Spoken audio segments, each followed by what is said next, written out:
Hello everyone, welcome to channel learn with ease. आज का topic है काउंटिंग रेशियोज का, जिसमें हम सॉल्व करेंगे question number 82 chapter 3 D K Goyal book से, class 12 accounts. Online sessions, online classes अगर आप चाहते हो, इंटरेस्टेड हो तो मुझे व्हाट्सएप कर दो इस नंबर पर अपना नाम और क्लास।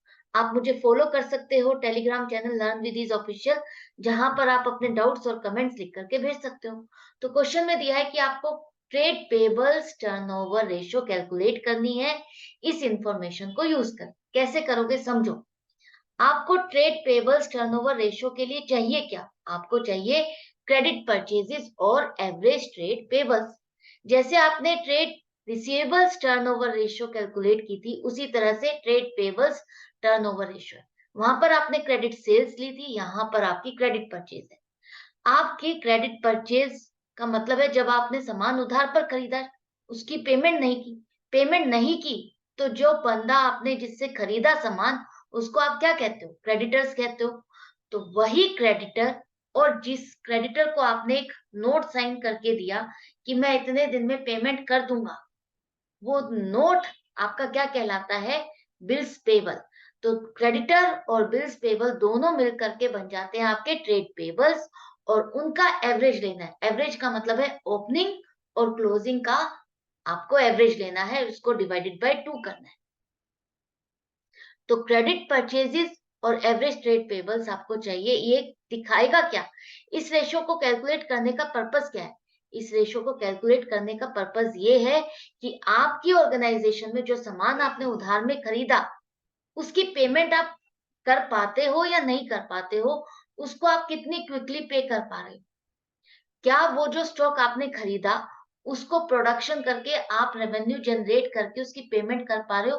क्या आपकी ऑर्गेनाइजेशन में लिक्विडिटी प्रॉपर है? ये रेशियो आपको ये बताता है कि आपने जो स्टॉक खरीदा, उसको एफिशिएंटली यूज किया जा रहा है। तो क्रेडिट परचेज की पेमेंट कितनी क्विकली की जा रही है, यही ये रेशियो आपको बताएगी। तो अब आपको चाहिए क्रेडिट परचेज। यहाँ पर आपके पास टोटल परचेज है। टोटल परचेज 2 लाख 24 लाख है। 24 लाख में अब यहाँ पर कैश परचेज है 6,40,000। टोटल परचेज आप में आपकी टोटल है कैश और क्रेडिट दोनों तरह की परचेज की। कुछ सामान आपने कैश देके खरीदा और कुछ सामान आपने उधार में खरीदा। तो दोनों का टोटल आपका 24 लाख है। अगर इसमें से हम कैश परचेज माइनस कर देते हैं 6,40,000, तो 17,60,000 आपको मिल जाएगी क्रेडिट परचेज। अब इसमें से कुछ सामान आपने जो खरीदा, वो वापस किया, परचेज रिटर्न किया। तो जब आपने सामान वापस ही कर दिया तो वो परचेजेस नहीं रही, तो उसको आप लेस करोगे। ये कहा है कि ये सारी की सारी परचेज रिटर्न आपकी क्रेडिट परचेज से रिलेटेड है, तो क्रेडिट परचेज में से ही माइनस करोगे। अदरवाइज हम क्या करते हैं? टोटल परचेज में से माइनस करेंगे। अगर कोई इंफॉर्मेशन नहीं है तो हम क्या करेंगे? टोटल परचेज में से माइनस करेंगे। लेकिन यहाँ पर क्लियरली लिखा है जो परचेज रिटर्न है वो आपकी क्रेडिट परचेज से रिलेटेड है, तो क्रेडिट परचेज में से परचेज रिटर्न माइनस करो 60,000, तो नेट क्रेडिट परचेज आ गई आपकी 17 लाख। ये नेट क्रेडिट परचेज ही आपको यूज करना है रेशो को कैलकुलेट करते। इसके बाद ट्रेड पेबल्स में आपको चाहिए क्रेडिटर्स और बिल्स पेबल, वो भी ओपनिंग और क्लोजिंग। तो ओपनिंग के लिए आपके पास क्रेडिटर्स और बिल्स पेबल है 3,20,000, तो 3,20,000 हो गए ओपनिंग। और क्लोजिंग में आपके पास है 3.5 लाख और 10,000, तो क्लोजिंग हो गए 3,60,000। 3,20,000 जमा 3,60,000 डिवाइडेड बाई 2, तो आपके एवरेज ट्रेड पेबल्स आ गए 3,40,000। हमने ये अलग अलग टोटल क्यों किया? हम यहाँ पर भी तो साथ में टोटल करके और फिर डिवाइडेड बाय 4 करना चाहिए या 2 करना चाहिए। याद करो, मैंने ट्रेड रिसीवेबल्स के केस में आपको समझाया था कि हम यहाँ पर डिवाइडेड बाय 4 क्यों नहीं करेंगे। अगर डिवाइडेड बाय 4 कर दोगे तो इसका मतलब है आपने हर एक अकाउंट के बैलेंस का 1/4 ले लिया। 1/4 नहीं लेना। अगर आप इसको ध्यान से समझो, रीड करो, तो ये क्या कह रहा है? ओपनिंग ट्रेड पेबल्स और क्लोजिंग ट्रेड पेबल्स।